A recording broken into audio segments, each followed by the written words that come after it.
আসসালামু আলাইকুম। আশা করি সবাই অনেক বেশি ভালো আছেন। সবাইকে আবার ওয়েলকাম করছি আমার চ্যানেল দ্যাট ডেসি সাইমাতে। অ্যাজ প্রমিসড আমি কিন্তু আজকের ভিডিওটা লাস্ট ভিডিও থেকেই কন্টিনিউ করছি। তো যারা আমার লাস্ট ভিডিওটা দেখেন নাই চাইলে কিন্তু দেখে নিতে পারেন। আগামীকালকে আমাদের এক কাছের আপু ভাইয়ের বাসাতে ইফতারের দাওয়াত আছে। তো যতটুকু পারি আপনাদের সাথে শেয়ার করব। আসলে কোথাও গেলে নিজেরও এনজয়মেন্টের একটা ব্যাপার থাকে। অত বেশি ভিডিও করতে ইচ্ছা হয় না। যতটুকু ক্লিপ নেই আরকি একটু খাওয়া-দাওয়ার এটা সেটা আনন্দের মুহূর্তগুলো আরকি ক্যাপচার করি আরকি জাস্ট মেমোরির জন্য। আর এখানে আমি গত ভিডিওতে যে রান্নাটা দেখাচ্ছিলাম ওইটাই আরকি। আমি এখানে ক্রোজেট দিয়ে চিংড়ি রান্না করেছি যেটা আমার খুবই ভালো লাগে খেতে। একদম শসা বা লাউ ওইরকম একটা টেস্ট আসে আরকি। ক্রোজেট খুবই মজার। বাঙালি রান্না, দেশি রান্না আমাদের দুজনেরই অনেক পছন্দ। আর এই কারণে আমার চ্যানেলের নামটার সাথেও কিন্তু একটু মিল আপনারা পাচ্ছেন নিশ্চয়ই। আর এখানে আমি রান্না করার ফাঁকে, ফাঁকে হচ্ছে ক্লিন করতে থাকি। এটা আমার একটা অদ্ভুত অস্বস্তি। আমি চারপাশে একদমই তেল ছেটা পছন্দ করি না। আর দেখা যায় যে রান্না করার পরে আর ক্লিনিং এর ঝামেলাটাও আমার অনেক কমে যায়। যদিও এটা রেকমেন্ডেড না। এত গরম চুলার আশেপাশে ক্লিন করার কোনো মানে এগুলো পাগলামি ছাড়া কিছুই না। বাট কি করব আমি এই পাগল রোগে আক্রান্ত। আর লাউ শাক রান্না করেছি চিংড়ি মাছ দিয়ে ডাল দিয়ে। কালারটা দেখেছেন কি পরিমাণ অসম্ভব সুন্দর। যদিও লাউ শাকটা কিন্তু একদম ফ্রোজেন লাউ শাক ছিল। বাট স্টিল অনেক ভালো হয়েছে খেতে। এটা দোকান থেকে কেনা ফ্রোজেন। তাই কালারটা একটু কালচে। ওরা মনে হয় কিভাবে ফ্রোজেন করে আল্লাহই জানে। অনেকে আবার দেখি যে লাউ শাক বা এই ধরনের শাক ফ্রোজেন করার সময় পানিতে ভাপ দিয়ে সিদ্ধ করে ফ্রোজেন করেন। বাট ট্রাস্ট মি আমি ২ ভাবে করে দেখেছি। আমি আমার নিজের গার্ডেনের লাউ শাকও ফ্রোজেন করেছি। তখন আমি দেখলাম যে যদি ভাপ দিয়ে আপনি রাখেন, এটা কালারটা নষ্ট হয়ে যায়। সবুজটা থাকে না। একদম টাটকা সবুজ হবে না, এটা তো আর ফ্রেশ না। বাট যদি ভাপ ছাড়া রাখেন অনেক ভালো থাকে। আর ভাপ দিয়ে রাখলে এটার থেকে যে পানিটা ছাড়ে ওটার কারণে না কালো হয়ে যায় এটা। এটা আমার পার্সোনাল এক্সপেরিয়েন্স থেকে বলা। আপনারা ট্রাই করে দেখতে পারেন। আর এখানে কিন্তু আমরা দুজন খুবই মজার একটা ডিনার শেষ করলাম। কুমড়ো দিয়ে চিংড়ি মাছ, তারপর লাউ শাক, ডাল। মানে অসম্ভব মজা। যারা বাঙালি রান্না পছন্দ করে না তাদেরকে আমি কিভাবে বুঝাবো এই খাওয়ার মজাটা বলেন তো? যাই হোক এরপর আমি কিচেনটা ক্লিন করে নিচ্ছিলাম। ক্লিন কি আর একটু ওয়াইপ ডাউন করে নিচ্ছি আরকি। যেহেতু অলরেডি আমি সারাদিন দেখতেই থাকেন আমাকে আমার ভিডিওতে যারা দেখেন, আমি মোছামুছির উপরেই থাকি। তো অত বেশি না তেল চিটচিটে ভাব হয় না, যেটা একটা প্লাস পয়েন্ট আলহামদুলিল্লাহ। তো একটু মোছামুছি করে নিলেই হয়ে যায়। আর আপনাদেরকে যেহেতু বললাম একটা ইফতার দাওয়াতে যাবো, তো ভাবলাম যে একটু দই বড়া বানিয়ে নিয়ে যাই। দই বড়া কিন্তু ঠান্ডা, ঠান্ডা খেতে অনেক ভালো লাগে ইফতারে আর অনেকেই পছন্দ করে। আর যারা দই বড়া লাভার ছিল তারা তো আসলে দই বড়া পেয়ে অনেক বেশি খুশি। আর আমার আরেক আপু ১ম বার আজকে দই বড়া ট্রাই করেছিল এবং খেয়ে উনি আরও একবার নিতে বাধ্য হয়েছে। এতটাই মজা হয়েছিল আলহামদুলিল্লাহ। আর এইটার জন্য যে চাটনিগুলো দরকার হয়, মিন্ট চাটনি, তেঁতুলের চাটনিগুলো কিন্তু আমি বাসায় বানিয়েছি। আপনারা বাসায় বানিয়ে দেখবেন।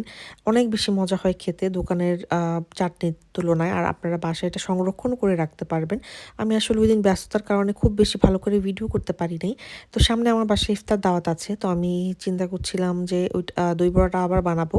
তো আপনাদের সাথে আমি তখন চেষ্টা করব রেসিপিটা শেয়ার করার জন্য। যদি আপনারা চান কমেন্ট করে জানাতে পারেন। আর এখানে আমি রেডি হয়ে নিচ্ছিলাম। আর আমি আজকে আমার ঈদের ড্রেসটা পরেছি। লাস্ট ঈদে যেটা নিয়েছিলাম। আমার খালামণি আমাকে গিফট করেছিল এটা। তো ১ বছর হয়ে গেছে আর পরা হয় নাই। আর ড্রেস রিপিট করা আমার খুবই পছন্দের। আমি এরকম পাবলিক না যে একবার একটা ড্রেস কিনবো আর একবার পরে রেখে দেবো। আমি এগুলা চেষ্টা করি যতবার সম্ভব হয় রিইউজ করার জন্য। আর আমি রিসেন্টলি খুব অদ্ভুত একটা জিনিস অবজার্ভ করেছি, ভাবলাম আপনাদের সাথে শেয়ার করি। আমরা কোথাও দাওয়াতে গেলে কিছু না কিছু নিয়ে যাই, এটা খুবই স্বাভাবিক আর কি। কিছু বানিয়ে নিয়ে যাই বা কিছু কিনে নিয়ে যাই। বাট অনেক সময় সোশ্যাল মিডিয়াতে দেখি কেউ কারো বাড়িতে দাওয়াতে গেলে অনেকগুলো খাবার না রান্না করে নিয়ে যায়।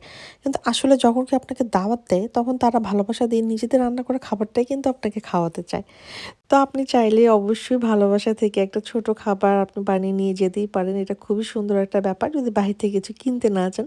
কিন্তু অনেকগুলো খাবার রান্না করে নিয়ে যাওয়া কখনো, কখনো অজান্তেই কিন্তু হোস্টের প্রতি অস্বস্তি বা অসম্মানের মতো মনে হতে পারে। নিজে রান্না করা খাবার যদি কাউকে খাওয়াতে হয় সেটা দাওয়াত দিয়ে খাওয়ানো এটাই বেটার। এভাবে আরেকজনের দাওয়াতে অনেক কিছু রান্না করে নিয়ে যেয়ে নিজের রান্না জাহির করার চেয়ে। জানি না আপনাদের কাছে কেমন মনে হলো ব্যাপারটা, বাট আমার কাছে একটু অদ্ভুত লেগেছে। বাট আলহামদুলিল্লাহ যে এরকম কিছু আমাকে কখনো এক্সপেরিয়েন্স করতে হয় নাই বা আমার কাছের কাউকেও না। আর এই তো আমরা কিন্তু অলরেডি ইফতার দাওয়াতে চলে এসেছি। আপনারা সুন্দর ইফতারে খাবার-দাবার দেখে, ডেকোরেশনস দেখেই বুঝতে পারছেন। এই বাসাটা আপুদের নিজেদের বাসা। ২ বছর না ১.৫ বছর হয়েছে ওনারা এটা কিনেছে আলহামদুলিল্লাহ।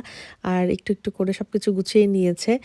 নিজেদের বাড়ি হলে যা হয় আরকি, যখন তখন যেটা খুশি সেটা চেঞ্জ করা যায়, মডিফাই করা যায় আলহামদুলিল্লাহ। আর এই যে বাটির সেটটা, এটা এত বেশি কিউট। ওনারা মরক্কো গিয়েছিলেন লাস্ট ইয়ার। তখন আসার সময় নিয়ে আসছে। এটা খুবই সুন্দর একটা পারফেক্ট একটা সোভিনিয়ার, তাই না?